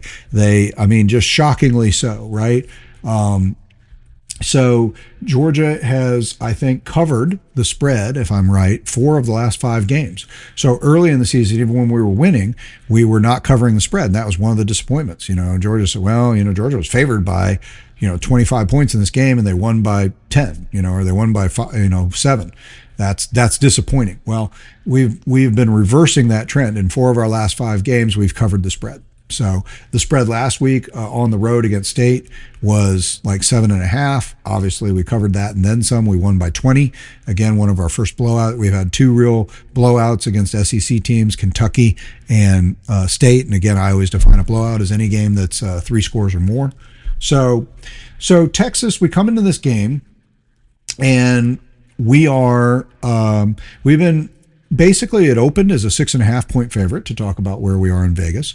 So the predictive and computer models, the ESPN FPI prediction and simulations show Georgia's about a 60-40 chance to win this game, 60% chance to win the game. We opened as about a 6.5 point favorite, and we mostly stayed there. I think we fell down to about 5.5 point favorite yesterday, and then as of today, bounced back up to a 6.5 point favorite. So we're kind of holding as a 1 point favorite in the game. And the last 2 games against Florida and Mississippi State, those were also close to 1 score games. They were the lines on those kind of hovered between 7.5 and 9.5. I think it got up to 9.5 at 1 point against State. It was around 7.5 against Florida. So the line is similar here, 6.5 right now. Seems like within a point, but the percentages are a little different. Texas has, by the computers, has a little more chance to win, about a 20% higher chance to win than Florida or Mississippi State did, because Texas, those were both, the computers gave us basically an 80-20 chance of winning those games, whereas the computers are showing, the simulations show us at a 60-40 chance in this game. So, again, let's talk a little bit about Texas real quick, who they are and what's going on. We talked about history, but where is Texas right now? You know that Steve Sarkisian is the coach of Texas. He has been the coach now for... this is his 5th season with Texas. So his first season, he was kind of riding the ship. They were in and out of the top 25, but they finished 5-7. In 2022, they go 8-5 and they lose in the Alamo Bowl. But they did finish 25th. So they made the top 25. I don't know if that's where we had another Texas is back moment because they finished in the top 25, but they had been as high as 18 in the AP poll at one point. And then in 2023, that's when things really kick off, right? Early in the season, they go to Alabama and they beat Alabama at Alabama. And hey, we got to give them credit. That's something we have not been able to do, right? So they end up having a 12-2 season. They were still in, we knew they were coming to the SEC, but they're still in the, what do you call it? They're still in the whatever the heck, Big 12 conference at that point. But they already know they're coming to the SEC, so it's a lame duck season in the Big 12. They get as high as number 3 in the AP poll. They finish number 3 in the AP poll. And they actually, in that 2023 season, they just miss out on the playoff, and they end up going to the Sugar Bowl and losing the Sugar Bowl. So then in 2024, I'm sorry. They did make the playoff. I'm looking at it. I just saw the Sugar Bowl, but no, the Sugar Bowl was, they go to the Sugar Bowl and they lose the Sugar Bowl to Washington, who would go on to play Michigan. No, Washington, Ohio State. What is it? No. Oh yeah, no, Ohio State. Yeah, Michigan. So basically they go to the Sugar Bowl, they lose to Washington. The Washington team coached then by Kalen DeBoer. They lose that game, a 1-score game. Washington go on to play Michigan in the championship game, and Michigan beats them pretty handily and wins the national championship. So Texas made the playoff. They were one of the 4 teams. They make the playoff. They finished number 3 in the AP poll, and they had a good season. They're 12-2, but they make the playoff and they lose. So Sarkisian gets them, now his first season he's 5-7. Next season they go 8-5. Third season 2023 they go 12-2 and they make the playoff, but they lose. Then last year they come back, and of course you know what happened. We've already talked about how they played Georgia twice. First year in the SEC, they made the SEC championship, but lost to Georgia both times. But they still make it. They actually had the position we were talking about having potentially, if we're outside the SEC championship, they get to host a home playoff game against one of the weaker teams. And in this case, they hosted Clemson. They beat Clemson at home, and then they advance to the quarterfinals against Arizona State, and they beat Arizona State in a game they were lucky to win. Probably Arizona State should have beat them, but they win the score, a one-score game, 38-31, and then they go on to play Ohio State, and they play Ohio State tough. And in the Cotton Bowl, they play Ohio State. They're in a home environment. Everything's going great, but they end up losing by 2 scores to Ohio State. But that game is close or tied in the third or fourth quarter. I don't remember the exact details. And I honestly didn't get to watch it. I was overseas told you in the last podcast I was going to tell you a funny story about that. I'll just throw it in here. We'll come back to this another time. But I was traveling overseas with my family, and we had made great plans. We were counting on watching the quarterfinal matchup, the Sugar Bowl with Notre Dame, and we had great plans. It was going to time out just perfectly that we were going to be in London for New Year's Day, and we had looked up that London, there is if you did not know this is impressive, there is a London Bulldogs fan club. And there is a tavern in London that's an American sports tavern. They kind of fashion themselves a little bit of a Philly style thing. I mean, they serve Philly cheesesteaks, and they play Monday Night Football. They play American Sunday football, and they play the different football games, but they are also the home watching place. I forgot the name of the tavern. I'll look it up and tell you another podcast. But they are the home watching place of the London Bulldog Fan Club. It's an official fan group. I think there's a different name to it. I can't think of what it's called. But anyway, so we had made plans that we were going to go to this pub at 1, 2 o'clock in the morning, local time, to watch, because we were going to have the late game there. So we were going to watch the Sugar Bowl with Georgia fans in London. And that was going to be super fun. So we're going to go to a London version of an American sports bar, basically a Northeastern sports bar style is the style they were emulating, and it was going to be in London, and we were going to watch the game. But because of the tragedy that happened in New Orleans, the game got pushed back, and our travel plans were to be elsewhere. In fact, actually, we were in Wrexham. We're also soccer fans, my family, and so we are fans also of the Wrexham TV show.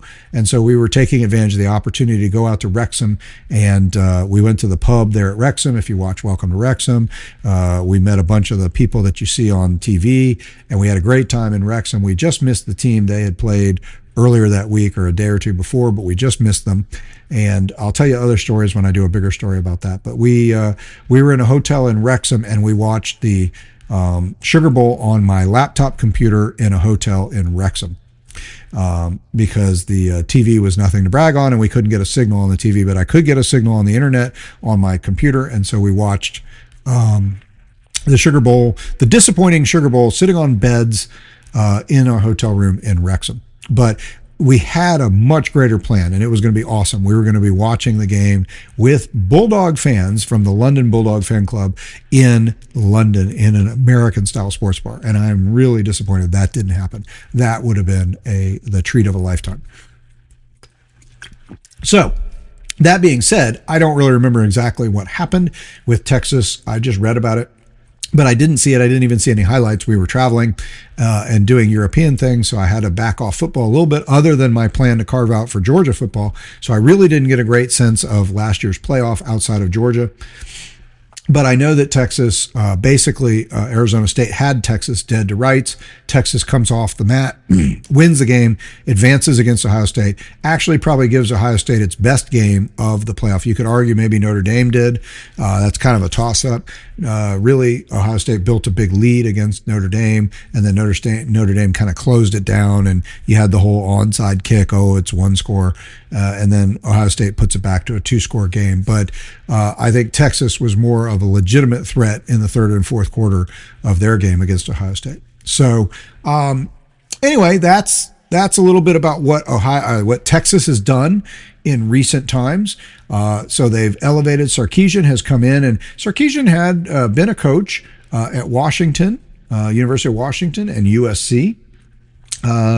Both of those stints were just okay, and he had some personal problems, and he has come back from those and resurrected his career as offensive coordinator at Alabama. He was not offensive coordinator. Kirby, he came in just after Kirby left to take over at Georgia.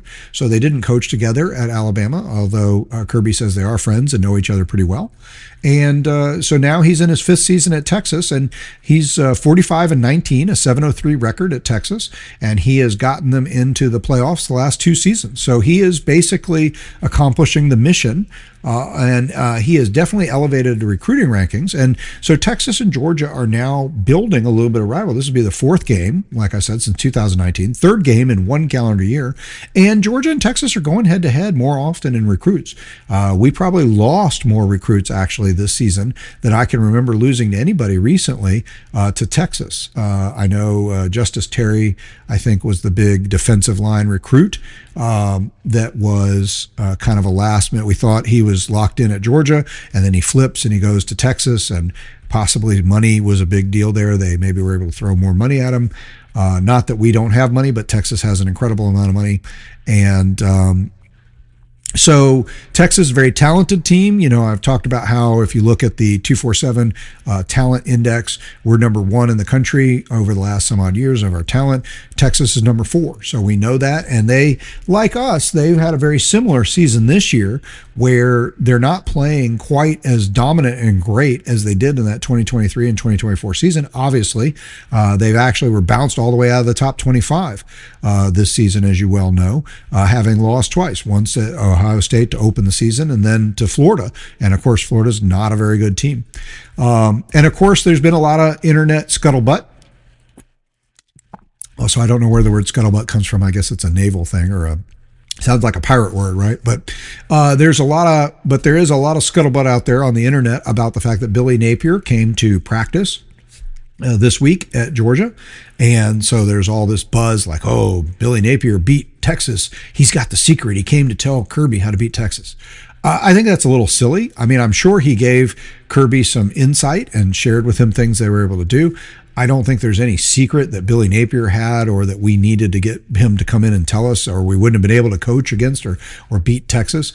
I actually heard on Brandon Adams, the Dawg Nation podcast. I was listening to that when I was working out. And again, I do recommend, even though that sort of directly competes, I don't think we compete.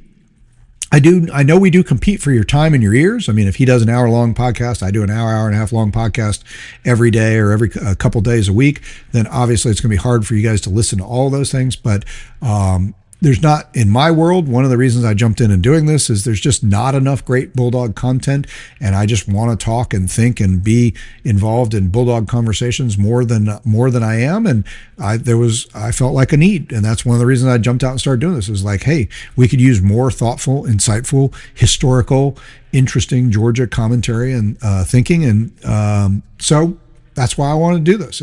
But I don't mind lauding the people that I think are doing a great job. And I think of all the other podcasts and things that are out there that are doing great. And of course, they're backed by Cox Media or the AJC. Dawg Nation is a wholly owned entity of the Atlanta Journal-Constitution. But Brandon Adams, so they definitely have they're different than me, right? I'm an independent guy out here, and they're backed by a large media corporation. And but I think he does a great job. He's a great fan. He's a great Bulldog fan. I like what he's doing, and I have not always listened to him a ton, but I've been listening to him more and more actually as I've been doing this podcast, because again, I want to reflect the conversations that are going out there, and I want to recommend to you what you can hear and listen. And I think this was at the 38-minute of yesterday's podcast with Brandon Adams. But anyway, Terrence Edwards was on, great Georgia wide receiver, and he made the point, Brandon Adams asked him, he said, what do you think about all this about, is there some validity to the idea that Billy Napier has come to help? Kirby asked him to come in to help him, since he beat Florida. And Terrence Edwards made a great point. I think this really made sense to me, made sense to Brandon Adams too, when he heard it. And I think that this, I'm going to just sort of repeat or paraphrase the idea. He basically said, look, Terrence Edwards, he said, I think that it's more likely if Billy is passing on any knowledge, it's probably more about Georgia than it is about Texas. There's probably nothing that Billy Napier could tell the Georgia coaching staff that they can't see looking at tape and what Florida did and everything about who Texas is. I think we know who Texas is, and the coaches can figure that out from film and break that down. What Napier could do, and this would excite me too, because this would go hand in hand with something I've been talking about during the season. What Billy Napier could probably do is share with Kirby and the staff how another head coach preparing to play Georgia. Now, Billy Napier didn't end up getting to coach against Georgia, but I'm sure he was thinking about it, and he's coached against Georgia before. So he could offer some insight, is what Terrence Edwards said, about how Georgia appears to teams that are preparing for Georgia, to play Georgia. Texas has had the off week, the extra week to prepare. Florida had the off week. Again, Billy Napier got fired right in that off week, but he was getting ready to run that off week and expected to be coaching against Georgia. And he could tell us a lot about, hey, as a competing head coach, getting ready to coach against Georgia with an off week to prepare, here's what I see, here's what I was looking at. And again, that would excite me, because I've told you, if I think we're falling into any weakness at all, as much as I believe in our coaching staff, and I think they're doing a great job in terms of player development. I think Bobo, for all his criticism, is actually calling some really nice plays lately, and he's really been able to build offensively on what we did earlier in the season to what we're doing now. And like I was talking about in the last podcast, he's taken where we did so many screen passes earlier, and now he's got teams focused on dangerous players like Zachariah Branch potentially getting the screen pass, and then he's layering in players on that side of the field where he has a low-high option. People are cheating down to get to Zachariah Branch, leaves the middle option or maybe the deep option open. London Humphreys, 30-something yard catch last week against Mississippi State. If you go watch that play, it was a great example of that. Zachariah Branch flashes out to the flat. It looks like the same screen pass Georgia's been throwing a million times. Two defenders drop down towards him. All of a sudden, there's a big opening just beyond the line of scrimmage, and for 10 or 15 yards, London Humphreys wheel routes out into that area, and Gunner hits him while everybody's looking at Branch. Downfield, you had another deep option. I don't remember who was down there, but somebody was further downfield, and they're blocking for London once he gets the ball. And so it's a great concept and a great setup. And Bobo's doing a nice job of building on that. And I think we've criticized Bobo a lot, or a lot of people have. I don't think I've been super critical, but a lot of people have some consternation over Bobo, and I think it's worth noting he's really called some nice plays. I mean, good offense last week, 560 yards. Second and we've had over 500 yards of offense and over 40 points on the board in 2 of our last 3 games. So, I think we definitely see the offense coming around and doing some great things, and Bobo's got to get some credit for that, as much as so do the players, but so does Bobo. So what can Billy Napier tell us then? Well, Billy Napier, though, I've been saying, look, one of the things I'm a little concerned about, and I think one of the things that had been hurting us, my theory about these slow starts, as everybody's calling them, is that teams have an advantage of that Georgia. Some teams change week to week, right? Some teams come up with a game plan and they try to be deceptive, and they're like, we're going to come out and we're going to go against our tendency. We're going to do this and we're going to do that and we're going to surprise them. Georgia doesn't do that. Kirby Smart is confident in his players. He has good reason to be, even though we're not as powerful as we were in the 2021 and 2022 seasons, like we've been saying. We're still probably the number 1 most talented team in the country, certainly among the top 5. He's confident in the way they develop players, and good reason. Look how many guys are in the pros. If you saw the picture this week of all the guys from the Green Bay-Philadelphia game, like a whole gaggle of Georgia former players all together after the game taking a picture, I mean, again, just demonstrates where Georgia is these last 10 years. Look at all these guys in the pros, right? And then, but with all this attrition, we've got a lot of young guys who've had to step up, and we're starting to see that. As this season's gone on, I think the defense has shown that it's playing better. I think the offense is definitely playing better. It's gotten stronger. It's gotten more dynamic. The offensive line has gotten healthier, and they've also gotten better. These guys have just played, and you hear it from coaches all the time. Look, we're about to play. We're 8-1 on the season. So that's 9 games. We're about to play our 10th game of the season. These guys have played, 8-9 games. A lot of these freshmen or first-time starter offensive linemen. Same thing, Gunner Stockton. Gunner Stockton looked a lot like a first-time starter, even against Austin Peay and Marshall early in the game, right? Just not as confident. And again, we ran a lot of screen passes, a lot of short passes, get them moving comfortable. Well, now we see a Gunner Stockton who's who's gone on the road against Tennessee and thrown the fourth down pass to win the game, and who's led, a team from behind. We've seen him play against Alabama and get his team in position to have a chance to win that game. We've seen him go on the road and play well against Florida in the neutral site game, go on the road against Mississippi State. He's had big moments now. And against Ole Miss at home, he has right now he's not really in the top of the Heisman discussion, but if he was, people would look back at that second half against Ole Miss where he goes 12 of 12 for 135 yards and 3 touchdowns, say that's a Heisman moment, right? So that's more than just, he's played well, he's been a serviceable quarterback. I mean, you come in against a top 10 team. Ole Miss is still in the top 7, 8 in the country right now, right? Depending on which poll you're looking at. So he goes out against a top 8 team and he plays a 12 of 12, 3 touchdown, 135 yard second half and wins the game. I mean, this is not just a serviceable guy. He's doing a great job now, right? So, but is that who he was at the beginning of the season? No, he's grown into that role. And so it's a credit to Kirby and his staff that these guys can grow. And we're seeing some new guys step up on defense. Sometimes, some because I had to. Unfortunately, we lost Jordan Hall, we've been waiting for him to emerge. And he's finally having a healthy enough season to really be a difference maker that he was thought to be when he was recruited. And unfortunately now he's back to being injured. But Christian Miller has been anchoring the line. We're seeing our linebackers, C.J. Allen and Raylan Wilson, step up. C.J. Allen's now leading the conference and a lot of key stats. So, we're seeing these guys emerge. And I talked about that early in the season. If Georgia was going to reach its goals, guys that we're not familiar with yet, or we don't have the experience and trusting like we did from the 2021, 22, and 23 teams, we're going to step up and deliver. And that's starting to happen now. So anyway, that's where Texas is right now. That's what we're talking about. We're saying Texas is under Steve Sarkisian. This is his 5th year. He's elevated the program to the place where they are a perennial playoff contender. They've been in the playoff the last 2 years in a row, and they're in a position to potentially make the playoff this year. It's a down year, like us.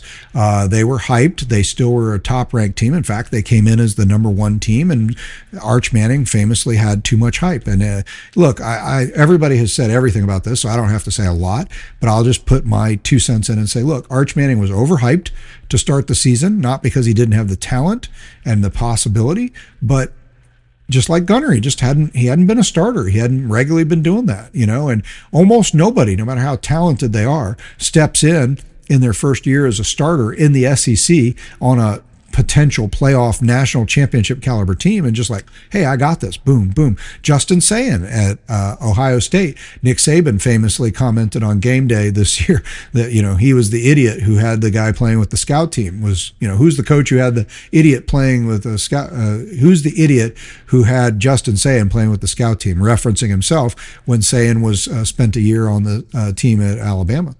But Sayin transfers to Ohio State. Ohio State offense has been getting better and better as the season goes. And you see highlights now. I haven't watched a lot of their games, but you see highlights and Justin Sainz just ripping confident passes downfield over the middle early in the season, like against Texas. They win this game. Didn't even have 300 yards of offense. I mean, they won the game 14-7 against Texas. So teams are evolving, and these top teams, these top talented teams, are rising back to the place. Yes, Indiana's in there, but you look at the top 5 of college football right now, and you've got Ohio State, you got Alabama, and you got Georgia still in that top 5. And that's where it's been the last 5 years, right? So as much as everybody wants to see all the change and talks about NIL and the portal and the Vandy story or even the Indiana story, the top 5 is still at the moment comprised. 3 of the top 5 teams are still teams who've been the teams over the last 8 years. But they're not the same teams they were. Even though Ohio State's dominating its schedule is really weak. And I'm going to talk about that more soon. We're going to get back to what happened this week in the playoff.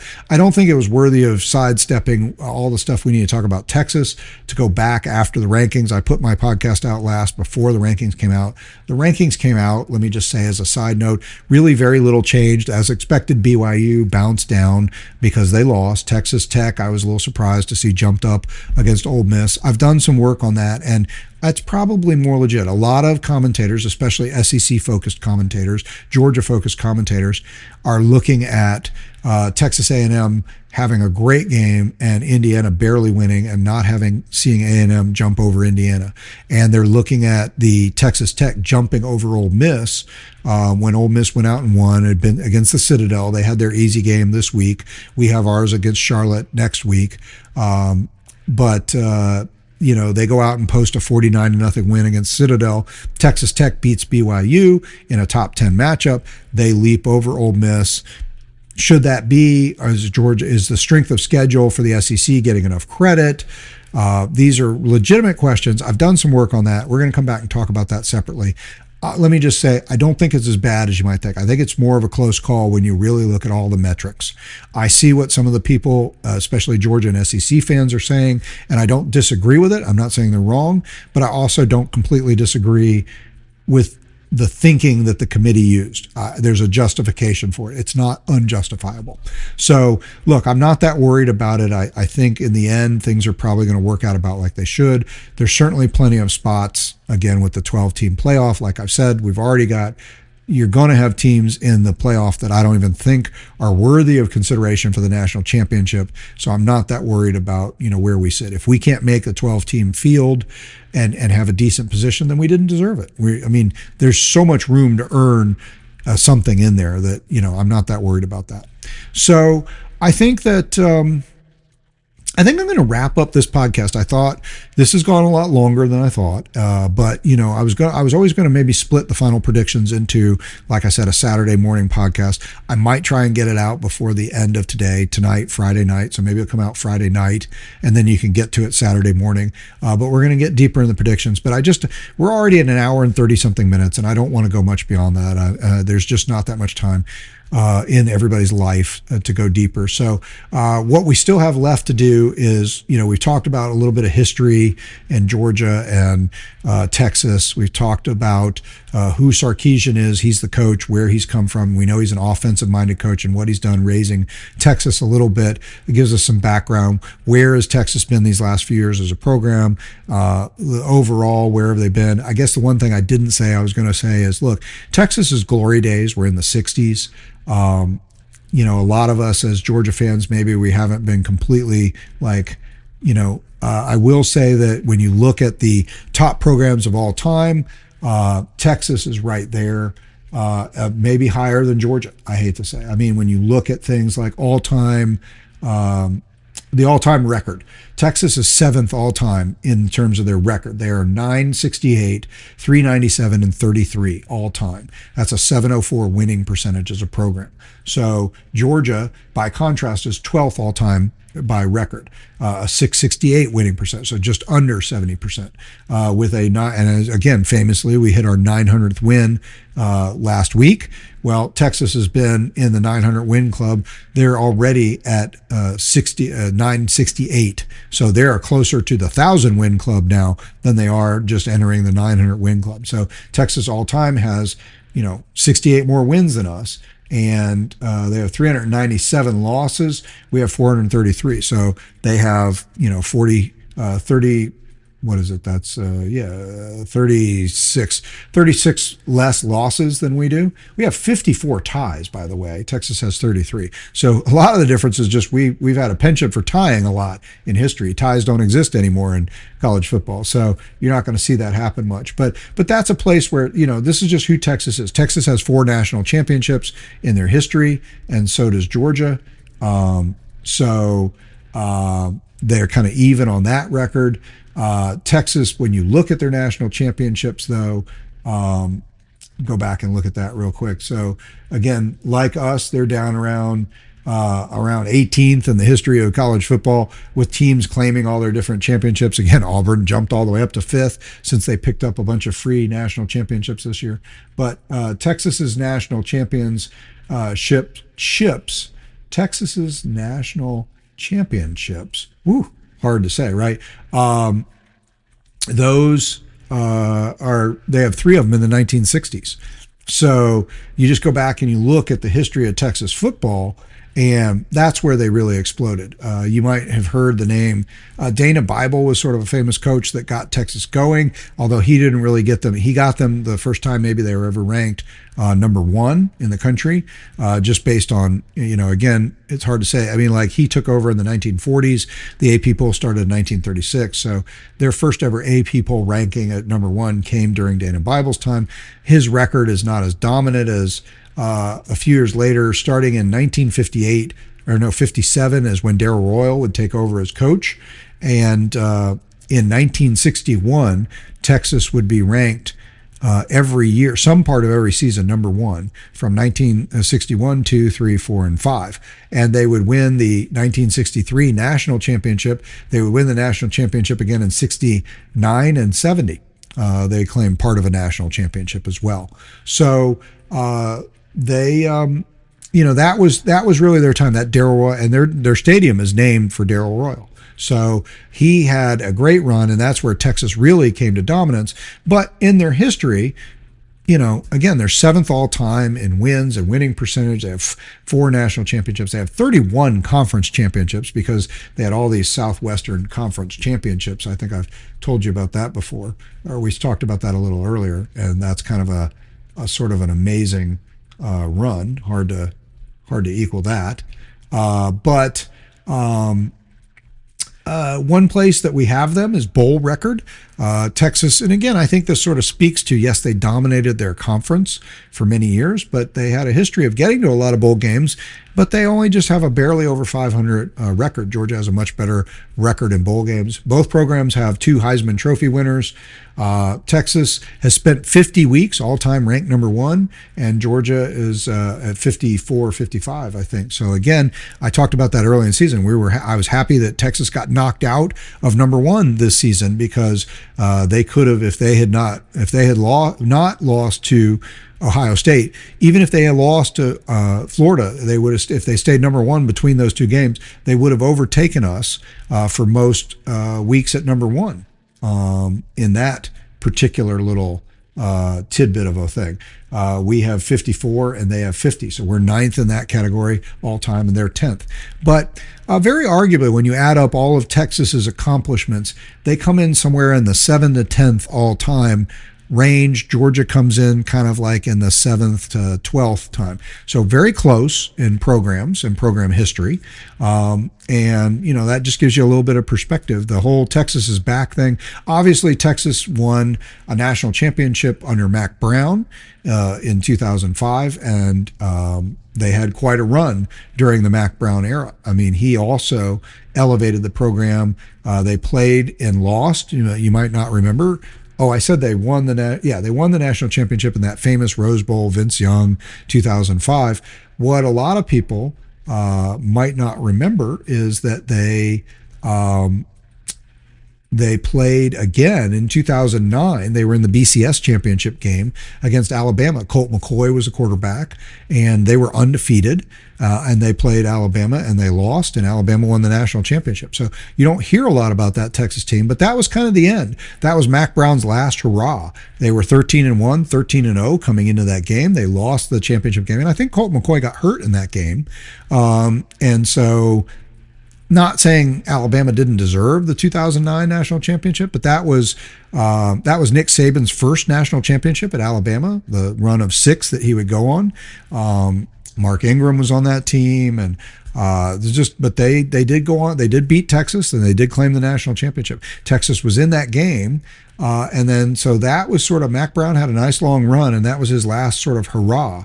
They would be ranked as high as number 5th the next year, but they would actually finish 5-7. Then they go 8-5. He had another 9-4 season, and then going 8-5. And then finally it was time to move on, it felt like, for Mack Brown. They brought in Charlie Strong. That didn't help. He had just a series of 3 losing seasons. Not terrible, 6-7, 5-7, 5-7. Then Tom Herman era. Also, Tom Herman got back into the top 25, and they had a 10-win season, but didn't really didn't really advance the cause to championship level, and then that's when Sarkisian came along. So that's a little bit more about the history of Texas and how it compares to Georgia. We talked about Sarkisian and where he is right now and what he's brought to the table, where Texas is this last couple of years and relative to the SEC. So we've covered a lot of ground, we've covered some history, and we've sort of introduced this game. So we're going to come back later, either tonight or first thing in the morning with another podcast, and we will finish breaking down the specifics of the matchup with Texas and Georgia. I haven't actually cooked up what I think my final prediction and score is. I'm feeling pretty good about it. I like the fact that Vegas sees us as a favorite. I think we are playing well. It's always feels a little dangerous to me when I feel like, hey, we're coming on and we're playing well. Like I said, we've covered the spread in 4 of our last 5 games. The offense has cranked it up. We really haven't had as much of that problem with the slow starts. When you really look at it, the Florida game was a back and forth affair, not a slow start. The Ole Miss game, same thing, was a back and forth affair. I wouldn't call it a slow start. Just 2 teams going at each other till our defense finally figured out how to get more stops than them and close that game out. And then Mississippi State was the first time it looked like we kind of put it all together. Texas has been shakier of late. Yes, they've actually won 4 in a row, but that 4 in a row has been a little bit shaky. They've given up over 400 yards of offense. I mean, their defense has kind of led the way most of the season while they've been waiting on their offense to come together. Their run game has not really materialized. They're dominant defensively against the run, but their run game is averaging less than 4 yards a carry. It's down around just over 100 yards a game. But the last couple games, their last 5 games, their rushing totals for the game. So they've gone 4-1 in the last 5 games. That includes the loss to Florida, and then 4 wins in a row since then. But their rushing totals going back to the Florida game have been 152 against Florida, then 136 against Oklahoma, where they won big, 47 against Kentucky, 72 against Mississippi State, and then just 100 yards against Vanderbilt. Vanderbilt and Mississippi State both put up over 30 points on their defense and over 400 yards of offense. Their offense, you'll hear a lot of people say, hey, Manning's starting to round out. He's had 300 yards. He's had back-to-back 300-yard games and 3 touchdowns. And that is a big mark, and that's great. And their offense has that. In fact, their offense has come up with exactly 428 yards a game in each of their last 2 games. And they have scored 45 and 34 points in those last 2 games. So the offense does look like it's come together. But that has come at the expense of the defense completely falling apart, because the defense has also given up 38 and 31 points in those games and given up actually more yardage in those games than they've gained. They've been outgained in those last 2 games. And so you're not hearing a lot of people say that when they talk about, Arch has come alive. He's had these big games. The offense is finally clicking. Offense is finally clicking. Defense is kind of falling apart. And so we'll talk about that more in the next podcast. What does that mean? What are we going to see? What are the matchups? I feel pretty good, though. Our offense has also been coming alive. 2 500-yard games in our last 3. Lots of points, lots of production. We've seen Bowens have big games running. We've seen Frazier have a huge game running. The offensive line really looks like it's come together. Juan Gaston is playing regularly and just throwing some monster blocks. The guys who've been playing have been doing a good job. Ernest Green's been healthy. We finally got a nice rotation there. We're seeing a lot of guys emerge on offense to be offensive playmakers, and we're seeing defensive players step up around Raylan Wilson, C.J. Allen, and Christian Miller, who've been the anchor of the defense up front. We're starting to see some other guys make some plays. So we're going to break that down. We'll talk about it some more. Thanks for being with me again. Feel free to please share, please recommend the podcast to other Dawg fans, other sports fans, other college football fans. I think there's a lot here for them to appreciate. Please make comments, join, again, take advantage of, if you can, go to, like I said, at the Substack, you can hit, you can make comments, or there's buttons there to reply, either send direct messages or put comments, or to share this podcast, or even join a chat. And I do have a chat working on Substack. And don't forget, we do the chat during the games. So I'll be doing the chat for Saturday night's game. So feel free to step in and join any and all Bulldog fans who show up for a chat. I'll be hosting that, and I'll be happy to have you guys come along and join in on Substack. It's free. Everybody, membership is free right now, so just join in. So thank you so much. I hope you have a great Friday, and we'll be back later today or first thing tomorrow morning with the rest of the breakdown and predictions for the Texas game. I'm feeling pretty good about it. I'm feeling good about most things. It's great to be a Georgia Bulldog. So,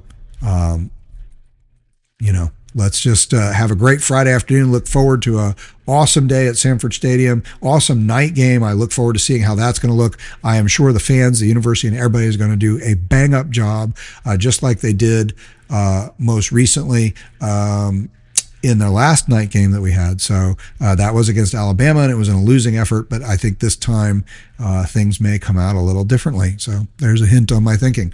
So till later, go Dogs.